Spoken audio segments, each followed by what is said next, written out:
Hello everyone, how are you today? Welcome back to my class Sukhdev Patsaria Chemistry classes Gwalior for G, NEET and Board exam preparation. Today we are going to discuss on lecture number 14 of solutions chapter 2 class 12th. In this lecture we will discuss about ideal solutions, characteristics and examples. This lecture is very important for those students who are preparing for G or NEET with 12th class. So let's start without delay. What kindly request to you, please like, share and subscribe my channel. तो चलिए आज के इस session में मैं आपको केवल सिखाने वाला हूँ complete concept of ideal solution. तो चलिए सबसे पहले हम ले लेते हैं definition.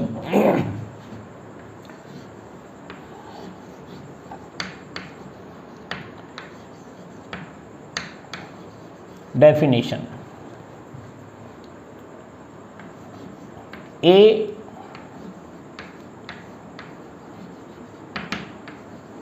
Solution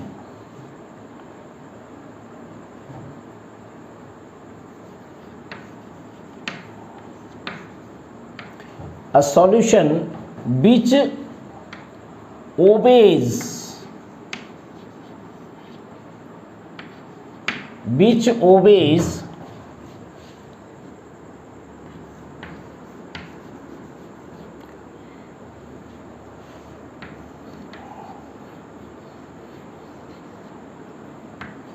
a solution which obeys Raoult's law.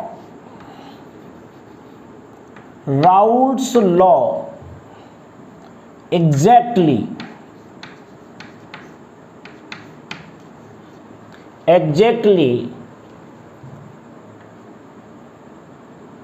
at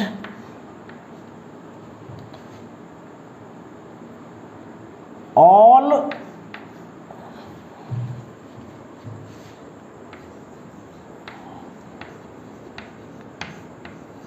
concentration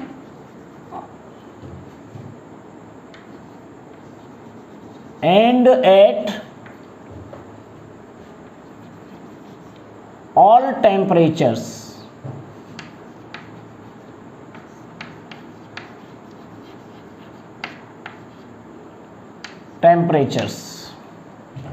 सुन लीजिए ध्यान से, बहुत ही सिंपल डेफिनेशन है, हमें याद करना भी है और लिखना भी है। A solution which obeys Raoult's law exactly at all concentration and at all temperatures is called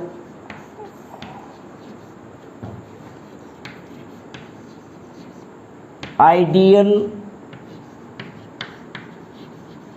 solution। ये रही हमारी डेफिनेशन। वे सॉल्यूशन जो ताप एवं सांद्रण की सभी परिस्थितियों में राउल्ट के नियम का पालन करते हैं आदर्श विलयन कहलाते हैं। A solution which obeys Raoult's law exactly at all concentration and at all the temperatures is called ideal solution. Simple सी बात हो गई, जो राउल्ट के नियम का पालन करे वो आदर्श विलयन कहलाते हैं। तो चलिए इसमें और आगे बढ़ते हैं।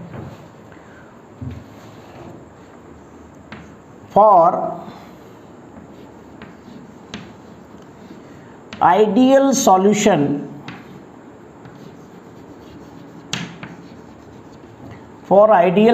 सबसे इंपॉर्टेंट बात इसकी ये है कि आइडियल सॉल्यूशन के अंदर मान लीजिए इसमें मैंने दो कंपोनेंट का कोई मिक्सचर बनाया है, component A and component B, या ऐसा कह सकते हो liquid A plus liquid B.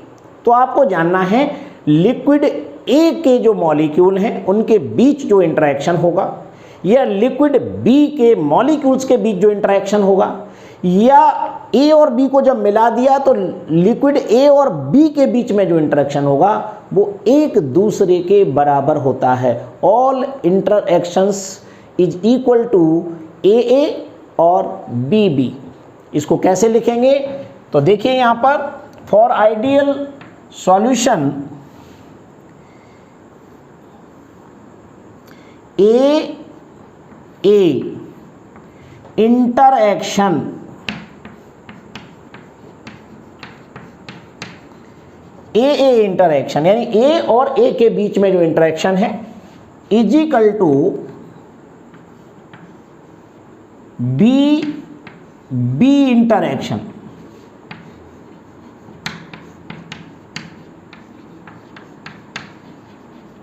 Is equal to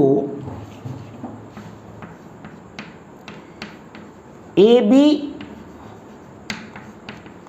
interaction. जैसा मैंने अभी आपको बताया, मेरे पास जो आइडियल सॉल्यूशन है मैंने कंपोनेंट ए और बी से मिलकर बनाया, तो यहाँ पर ये कहना है कि ए और ए के बीच आकर्षण बी और बी के बीच आकर्षण के बराबर होता है। इंटरएक्शन माने आकर्षण के बराबर। और जब ए और बी जब हम मिला के सॉल्यूशन बना लेंगे तो ए और बी के बीच जो आकर्षण है यानी इंटरएक्शन है वो एक दूसरे के बराबर होता है। इसको आपको दिमाग में सबसे ज़्यादा रखना है, क्योंकि जैसे ही जब मैं नॉन आइडियल पढ़ाऊंगा तो इंटरएक्शन चेंज होगा। तो A interaction is equal to B interaction is equal to A B interaction. क्योंकि आदर्श विलयन की बात कर रहे हैं, आइडियल सॉल्यूशन की बात कर रहे हैं, तो यहाँ पर इंटरएक्शन को समझना बहुत ज़रूरी है। ये बात आपको समझ में आ गई। अब आगे बढ़ते हैं। An ideal solution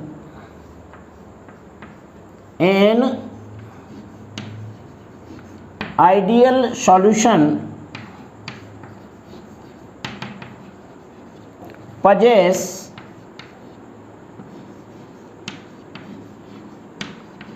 an ideal solution possesses following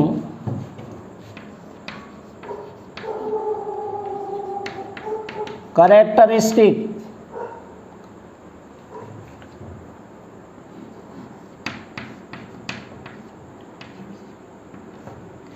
an ideal solution possess following characteristics, यानी एक आइडियल सॉल्यूशन के लिए कौन कौन से कैरेक्टर होने चाहिए जब वो आइडियल सॉल्यूशन कहलाएगा। केवल राउल्ट लॉ का ओबे करता है, वैसे सारी चीज़ें इसके अंदर आ जाती हैं, फिर भी आपको अलग अलग बताना पड़ेगा कि कौन कौन से ऐसे कैरेक्टरिस्टिक्स हैं जो आइडियल सॉल्यूशन बनाने के लिए कंपलसरी हैं। इन पॉइंट्स को आपको पढ़ना है। तो चलिए पॉइंट नंबर 1 की बात करते हैं। Point number 1, first characteristics note करिए।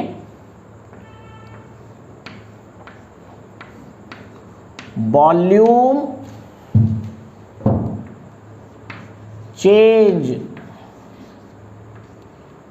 On mixing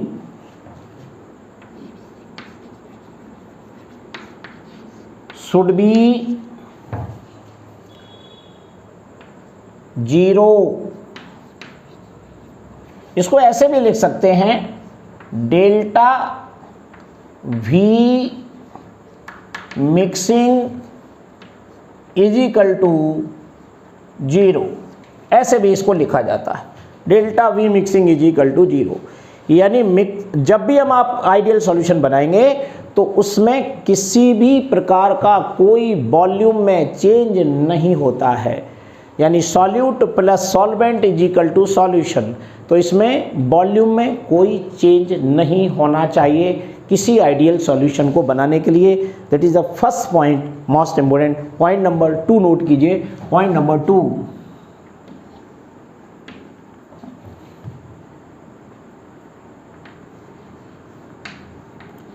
heat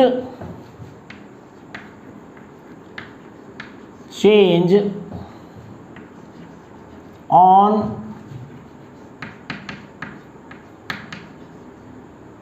mixing should be 0।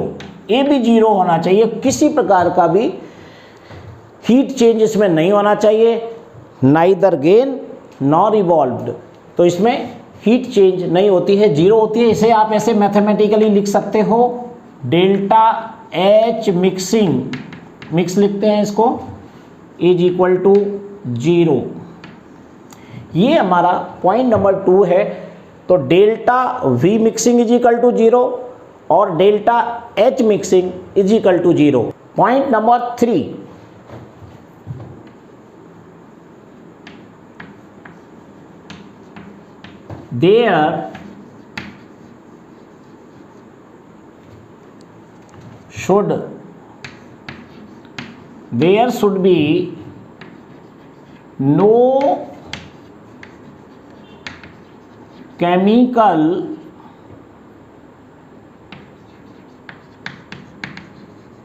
there should be no chemical reaction between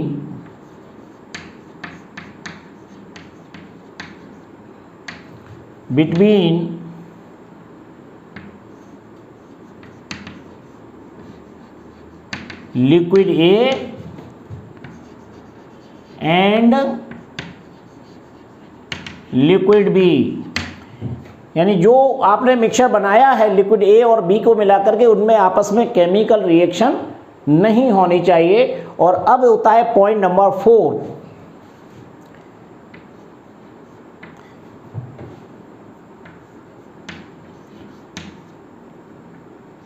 ideal solution must be obey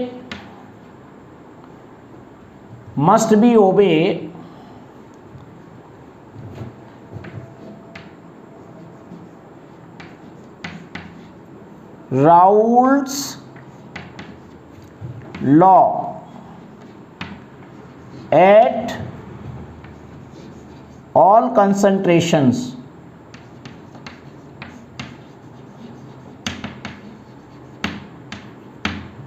यानी वो राउल्ट के नियम का पालन करना चाहिए। ये पॉइंट नंबर 4 है। पॉइंट नंबर 5 में आपको याद रखना है delta S mixing is greater than zero, यानी एंट्रोपी चेंज की वैल्यू ज़्यादा होना चाहिए जीरो से। और एक 6 पॉइंट और याद रखिए, ये भी इंपॉर्टेंट है, डेल्टा जी यानी free energy change is less than zero. ये 6 पॉइंट आपके मेन कैरेक्टरिस्टिक्स हैं जो आइडियल सॉल्यूशन में हमें याद रखना होते हैं, 12th क्लास में लिखना होते हैं, और इन्हीं से ही हमारा कॉम्पिटिटिव क्वेश्चन भी निकलता है। अब बात आती है लास्ट चीज की। पहली तो हमारी हो गई है डेफिनेशन। सेकेंड पार्ट में हमें ये याद रखना है an ideal solution possesses following characteristics. ये मोस्ट इंपोर्टेंट चीज़ है जिसमें 6 पॉइंट्स आपने अभी तक पढ़े हुए हैं, ठीक है। और अब आता है एग्जाम्पल्स।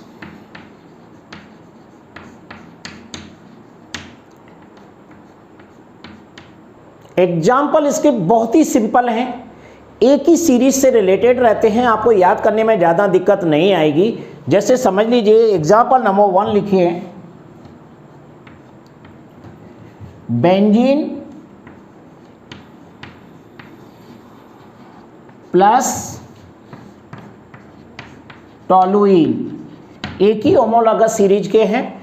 नंबर 2 इस टाइप का एग्जाम्पल कर सकते हो, CCl4 कार्बन टेट्राक्लोराइड प्लस इसके आगे नीचे जाएंगे तो कार्बन के नीचे सिलिकॉन आता है तो SiCl4 सिलिकॉन टेट्राक्लोराइड, ये भी इसका बेस्ट एग्जाम्पल है। थर्ड नंबर के एग्जाम्पल में आप याद कर सकते हैं ethyl chloride plus ethyl bromide. Fourth number के एग्जाम्पल में नॉर्मल हेक्सेन प्लस एक ही होमोलॉगस सीरीज का ये भी नॉर्मल हेप्टेन। ये 4 एग्जाम्पल आपके मोस्ट इंपोर्टेंट है, इन्हें आप अच्छे से तैयार कर लीजिए। और एग्जाम्पल्स को मैं आपको जब इसके बारे में और भी कॉम्पिटिटिव क्वेश्चन सॉल्व कराऊंगा तो वहाँ पर आपको एग्जाम्पल मिल जाएंगे।